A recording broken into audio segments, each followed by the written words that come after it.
नमस्कार। महाविकास अघाड़ी गठबंधन में बराबर की पार्टनर कांग्रेस ने बीएमसी चुनाव से ठीक पूर्व शिवसेना प्रमुख उद्धव ठाकरे के खिलाफ मोर्चा खोल दिया है और लाउडस्पीकर वर्सेस हनुमान चालीसा के मुद्दे में सोनिया सिन्हा ने दासू एंट्री मारते हुए मुख्यमंत्री उद्धव ठाकरे को डरपोक बता दिया है, जिसके बाद शिवसेना कांग्रेस के नेताओं में आपसी तनातनी चरम सीमा पर पहुंच चुकी है। दरअसल औरंगाबाद में राज ठाकरे की महाजनसभा के दौरान मुंबई पुलिस द्वारा जारी की गई 16 शर्तों में से 12 शर्तों का उल्लंघन करने के बावजूद भी मंच से प्रमुख राज ठाकरे पर कार्रवाई नहीं होने से कांग्रेस तिलमिला गई है। महाराष्ट्र कांग्रेस के वरिष्ठ नेता संजय राउत ने उद्धव ठाकरे पर जुबानी हमला बोलते हुए कहा है कि एमएनएस प्रमुख राज ठाकरे के खिलाफ कोर्ट ने 2 अलग अलग मामलों में दो गैर जमानती वारंट जारी कर राज ठाकरे को कोर्ट में पेश करने के आदेश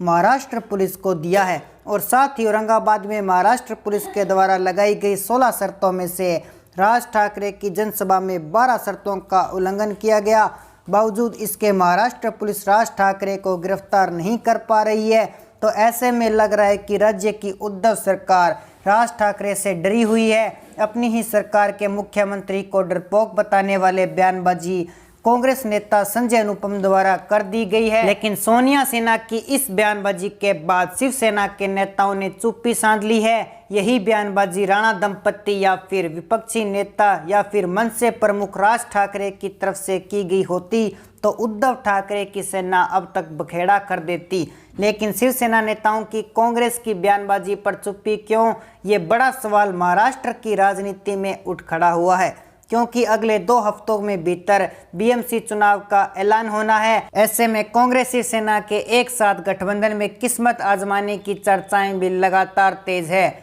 लेकिन राहुल गांधी के साथ कंधे से कंधा मिलाकर खड़े रहने वाले महाराष्ट्र कांग्रेस के नेताओं के एक घेड़े ने शिवसेना के खिलाफ मोर्चा खोलने का काम शुरू किया है। तो साफ नजर आ रहा है कि राहुल गांधी ग्रुप के महाराष्ट्र कांग्रेस वाले नेता शिवसेना के साथ बीएमसी चुनाव में उतरने के लिए कतई ही राजी नहीं है। भारतीय जनता पार्टी ने भी महाराष्ट्र में बीएमसी चुनाव जीतने के लिए कमर कस ली है, जो एनसीपी कांग्रेस शिवसेना के महाविकास अघाड़ी गठबंधन वाली उद्धव सरकार के लिए मुश्किलें पैदा करने का काम करेगा, क्योंकि बीजेपी ने निर्दलीय सांसद और विधायक राणा दंपति एवं मंच से प्रमुख राज ठाकरे के साथ कंधे से कंधा मिलाकर मुख्यमंत्री उद्धव ठाकरे को घेरते हुए शिवसेना के खिलाफ मोर्चा खोल दिया है, जिसके बाद से ही शिवसेना की राजनीति में हड़कंप मचा हुआ है। अगले 10-12 दिनों में ही बीएमसी के चुनावों की घोषणा होनी है और महाविकास अघाड़ी गठबंधन अब तक नए कर पाया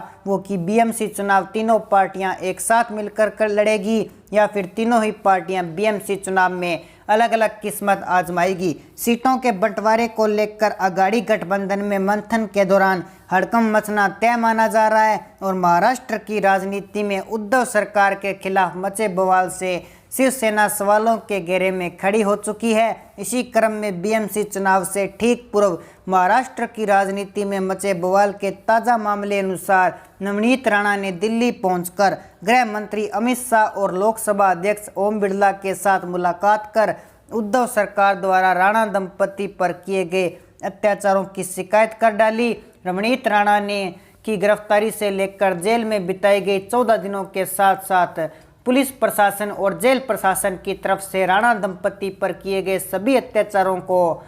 खोलकर रख दिया है, जो उद्धव सरकार द्वारा राजनीति और बदले के भावना के साथ साथ नवनीत राणा और रवि राणा को सबक सिखाने के लिए अंजाम दिया गया था। ऐसे में एक सांसद जेल में डालने के मुद्दे पर लोकसभा स्पीकर की तरफ से उद्धव सरकार की इस रवैये की जांच हेतु एक कमेटी का गठन कर दिया गया, जो अपनी इन्वेस्टिगेशन के बाद 23 मई को राणा दंपति पर उद्धव सरकार के लिए गए एक्शन की सारी रिपोर्ट लोकसभा के सामने पेश करेगी। ऐसे में उद्धव सरकार की मुश्किलें बढ़ चुकी है और राणा दंपति ने इसे पूरे मामले की सीबीआई जांच करवाने के लिए केंद्रीय गृह मंत्री अमित शाह से मुलाकात कर सीबीआई जांच करवाने की मांग कर डाली है। सीबीआई को ग्रीन सिग्नल मिलता है तो इसे मुंबई पुलिस के अधिकारी नपेंगे और उन अधिकारियों द्वारा किए गए राजद्रोहों के खुलासे होने भी तय हैं। तो दोस्तों ऐसे में आपकी जो भी राय है आप हमारे कमेंट सेक्शन में ज़रूर बताएं। साथ ही हमारे चैनल को कर लीजिए सब्सक्राइब ताकि हमारे नए नए अपडेट्स आप तक पहुंच सके।